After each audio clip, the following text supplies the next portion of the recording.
नमस्कार दोस्तों, DK story YouTube channel में एक बार फिर से आपका स्वागत है। दोस्तों, सही कहा है किसी ने, चिंता और चिता में सिर्फ एक ही बिंदु का फ़र्क होता है। इस दुनिया में कुछ लोग बेवजह चिंता करते हैं, बिना किसी कारण ही अपने आप को और मन को परेशान करते हैं। चिंता हमें बीमार करती है। आज की इस कहानी में हम सीखेंगे कि क्यों हमें बेवजह चिंता नहीं करनी चाहिए। एक गाँव में एक किसान था जिसे एक बहुत ही बुरी आदत लग चुकी थी, और वह आदत थी बेवजह चिंता करने की। वह हर समय किसी न किसी बात की चिंता करता रहता था। हर समय यह सोचता रहता था कि कहीं मेरे साथ कुछ गलत ना हो जाए, जबकि उसकी ज़िंदगी में अभी तक सब कुछ ठीक ही चल रहा था। उसके पास एक बड़ा सा खेत था जिसमें अच्छी खासी फसल आ जाती थी। खेती करने के लिए 2 बैलगाड़ियाँ थी, एक अच्छा सा घर था, एक पत्नी और 2 बच्चे थे। लेकिन फिर भी वह किसी न किसी अनहोनी के बारे में सोचकर बेवजह चिंता करता रहता।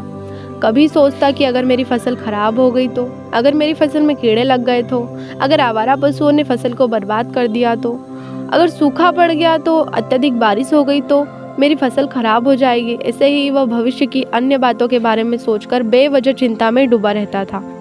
जैसे कि कहीं खेती के समय मेरे बैल बीमार ना पड़ जाए, मेरे बच्चों का भविष्य कैसा होगा, कहीं बुढ़ापे में मुझे कोई बड़ी बीमारी ना आ जाए, मेरे बच्चे बुढ़ापे में मेरा ख्याल रखेंगे भी या नहीं, वगैरह वगैरह। अपनी इस लगातार बेमतलब चिंता करने की आदत की वजह से वह आसान और परेशान लगता था, और अब उसका किसी भी काम में मन भी नहीं लगता था। उसकी पत्नी ने भी इस बात को अनुभव किया कि उसे बिना मतलब चिंता करने की आदत पड़ चुकी है। उसने उसे कई बार समझाने की कोशिश की कि तुम बेवजह चिंता मत किया करो, बेवजह चिंता करना छोड़ दो, लेकिन उसके समझाने का कोई फ़र्क नहीं पड़ा, कोई मतलब नहीं आया।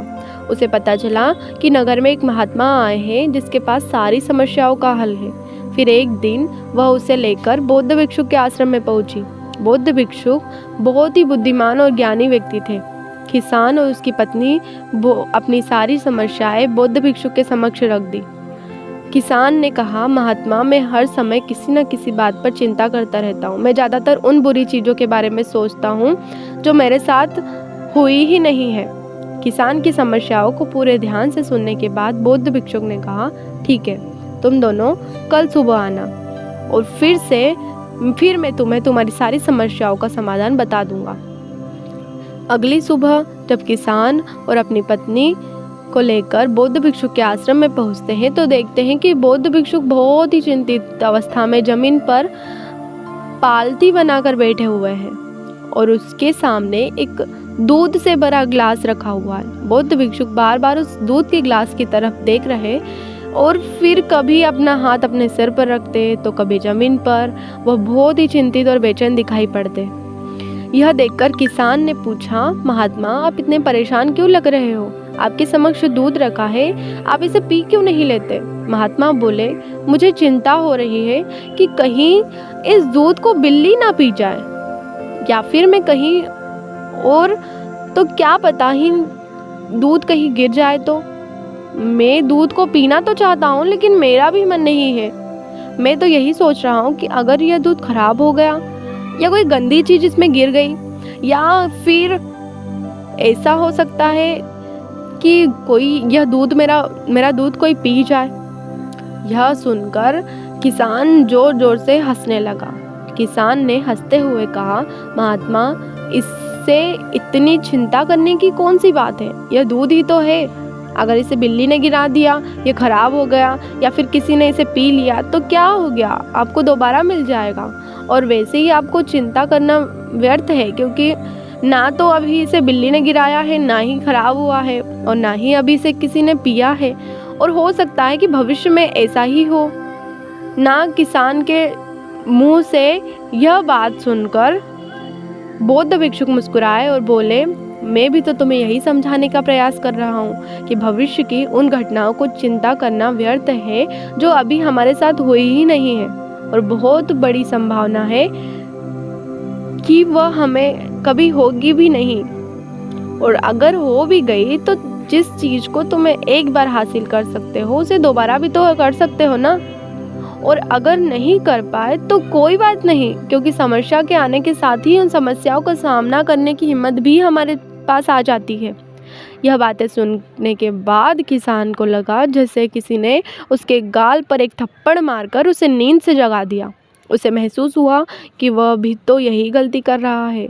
वह भी तो भविष्य की उन घटनाओं के बारे में सोचकर चिंतित हो रहा है जो अभी तक घटित ही नहीं हुई है और शायद कभी घटेगी भी नहीं।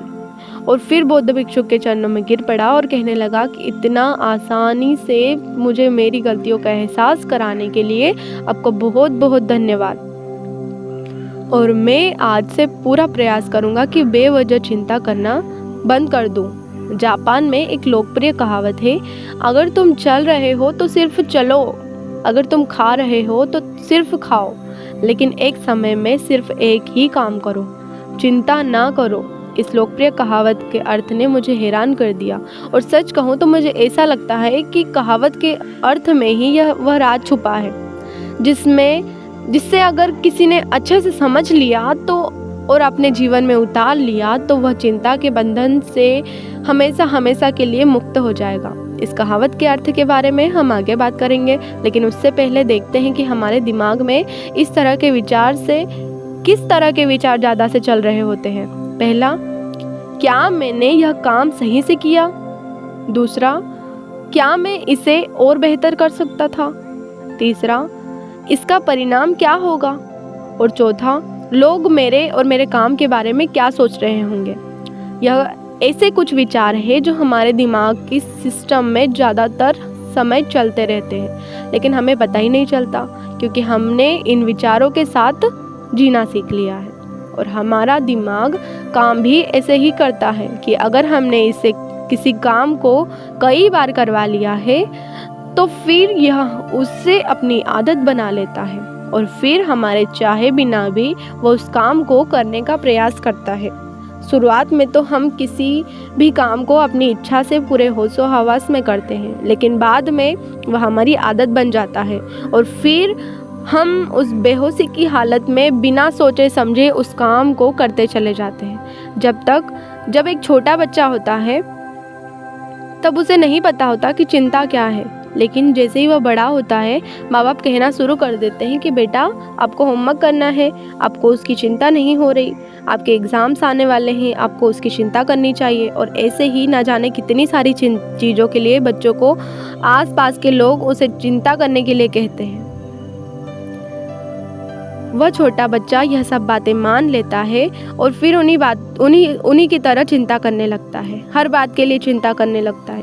फिर वह भी किसी काम की घटना के बारे में बार बार सोचने लगता है। शुरुआत में तो वह यह काम जानबूझकर करता है, लेकिन धीरे धीरे उसका मन अपनी आदत बना लेता है और फिर ना चाहते हुए भी उसका मन एक ही विचार के बारे में बार बार सोचता रहता है और फिर वह अपनी पूरी ज़िंदगी चिंता के जाल में फंस रह जाता है। लेकिन अब प्रश्न यह उठता है कि इसका समाधान क्या है?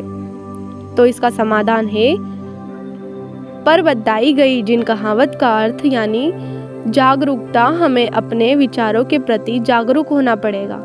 हमें थोड़ी देर रुककर इस बात पर ध्यान देना होगा कि कहीं हम ना चाहते हुए भी यह भी घटना के बारे में तो बार बार नहीं सोच रहे हैं।